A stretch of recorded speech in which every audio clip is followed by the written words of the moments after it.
I guess I want to start by acknowledging not only that CEU is still here, at least physically, and how important that is, but also I hadn't realized that Adam Bodnar was here 2 weeks ago, I guess you said. And I think that's a hopeful sign. I don't know how many of you are familiar with Adam and his history as the human rights ombudsman in Poland and his long-time advocacy for human rights, including at a time in Poland where, I mean, it wasn't very different from, I think, the feeling for human rights advocates in Hungary, a kind of hopelessness about what was happening and a kind of sense that with government control of the media and government control of the judiciary, including at the level of the highest levels of the constitutional court, that actual change was very difficult. And yet, Adam is now the Minister of Justice of Poland. And I find that kind of amazing, but also kind of inspiring. And I want to start by talking first about sovereignty, then a word that I think gets a lot of action in Hungary, and then talk a little bit about human rights law. There's a lot of talk right now about sovereignty in Europe and in the United States, and perhaps no more so than here in Hungary, where you have now this very controversial and I think problematic act on the protection of national sovereignty. In most conceptions of it, sovereignty is used by the state, right, or proponents of the state, to claim power with limited external constraint. Right? That's the framework that sovereignty is kind of putting forward. It's a claim to power. It's a claim to jurisdiction, if we want to talk as lawyers, but ultimately it's a claim to power. Sovereignty, if it's framed that way, is not usually a human rights claim.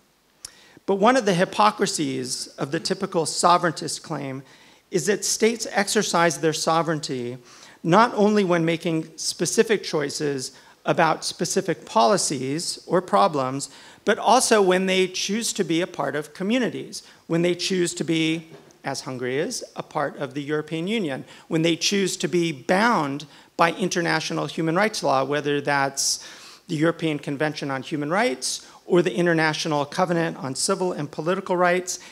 In this sense, claims not to be bound by international law or actions that are inconsistent with international obligations are themselves contrary to prior sovereign choices of the state.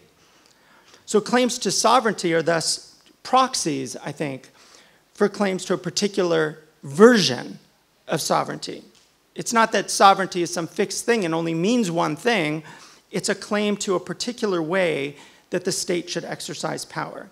Institutions of higher education, like the CEU that would develop, signaled Hungary's leadership and centrality in the democratization of Central and Eastern Europe. Human rights law constitutes the freedoms, I think, that make sovereign choices legitimate. Well, these are pathways to an informed electorate, expression and privacy. These two have a special salience, I think, for our subjects today. And frankly, they've clearly been prime targets of the Orban government. So freedom of expression is protected by Article 19 of the ICCPR, that's the International Covenant on Civil and Political Rights, and the Universal Declaration on Human Rights, and of course Article 10 of the European Convention on Human Rights.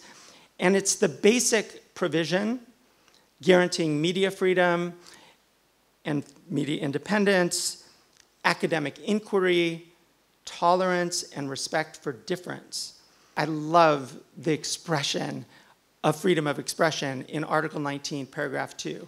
It's a robust right? And what does it say? It protects, it guarantees everyone's right to seek, receive, and impart information and ideas of all kinds, regardless of frontiers and through any media. It's not just about receiving or seeking or sharing information within a particular community. It's across boundaries. So there's this debate in human rights law about whether human rights law applies across borders, whether it's extraterritorial, Well, this is a right that is, in its essence, extraterritorial. The government has an obligation to ensure that the environment is available for the exercise of freedom of expression. It has an obligation to ensure, for example, a pluralist media. It has an obligation to ensure that people have the ability to access all kinds of information. Most governments around the world rarely say, no, freedom of expression doesn't exist. Once I presented a report on freedom online, freedom on the internet, at the Human Rights Council, the UN central body for human rights. The Russian delegate intervened and said, freedom of expression doesn't apply on the internet. Anyway, it was very entertaining, kind of, but unusual moment in the sense that against this robust right, the state has the ability, under human rights law, to impose limitations so long as those limitations meet what we refer to as a three-part test of legality, necessity and proportionality, and legitimacy, right? So we ask certain questions. I mean, it's a cumulative three-part test, and the state, in order to restrict expression, must meet all of these things, right? So is the law clear enough to guide individual behavior on the one hand, and to restrict government discretion? Is it intended to address a legitimate interest? Is it, and those legitimate interests could be the rights and reputations of others, national security or public order, public health, and so forth. Is the limitation necessary? Is it the least restrictive of available options? Or is it a last resort? Does it not have disproportionate impact on others' rights? Does the restriction, in other words, swallow the rule? These are, at some level, lawyers address, you know, kind of through doctrine and through cases that we've seen develop through the European Court or through the Human Rights Committee of the ICCPR and through other mechanisms. And let me just give a few examples. So, for example, is the Sovereignty Protection Office protecting a legitimate interest? What is that legitimate interest? Is it the state's interest?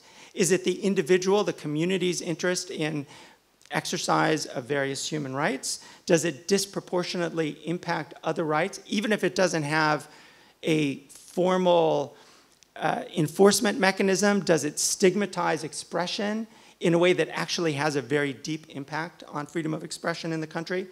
Those are questions that are drawn from human rights law.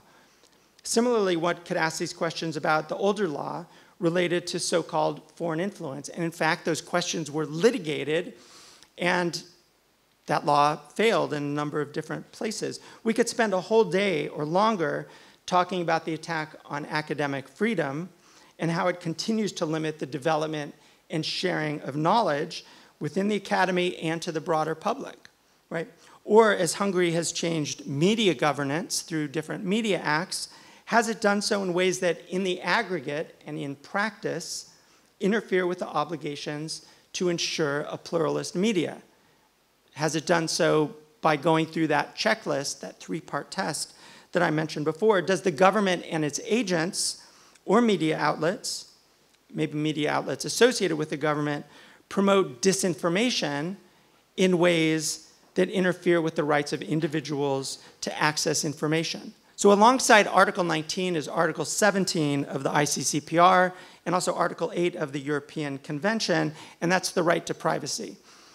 The ICCPR promotes a right that should be protected against arbitrary or unlawful interference, and that's unlawful or arbitrary interference with privacy, family, home or correspondence, and also attacks on honor or reputation, right? So privacy protects that, and privacy, of course, is very much connected to expression, right? In all sorts of ways. It's connected to expression, to individual and community autonomy, to dissent and protest, to organizing.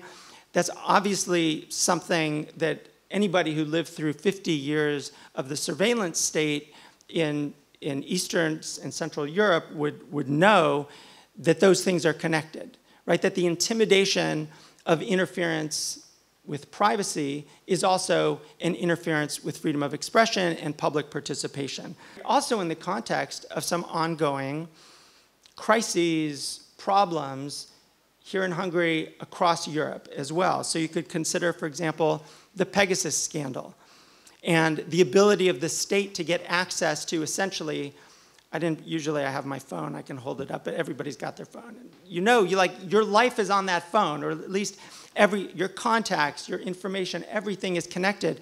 And the ability of the state to get access to that, particularly if you are an activist, a human rights defender, or a journalist, or an opposition figure, obviously the knowledge or the potential for that kind of interference with privacy is also very much a kind of intimidation with your ability to participate in public life, right? Or to participate in advancing human rights standards. But we could go through and think about those questions and ask whether is Pegasus or similar kinds of spyware so problematic that it should never be used, right? So it should be actually banned, which is sort of my, I would say, ideal position, or is, in a sense, the cat out of the bag, and we need to be looking at what are the restrictions on the state's use of this kind of technology, and what does that mean if you don't have an independent judiciary, if you don't have independent oversight and control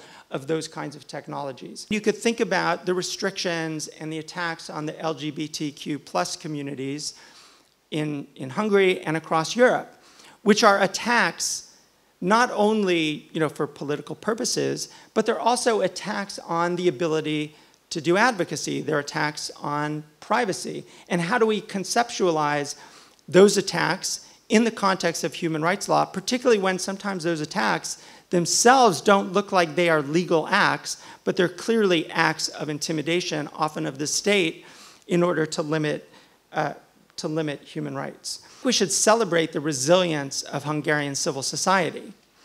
And we should, in particular, celebrate it in the face of a determined effort to marginalize it.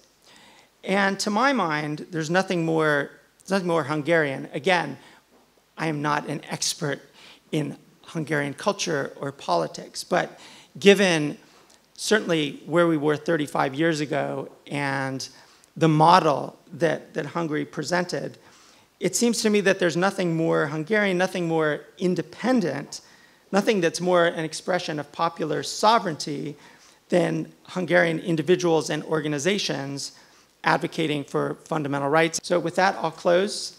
Thank you very much.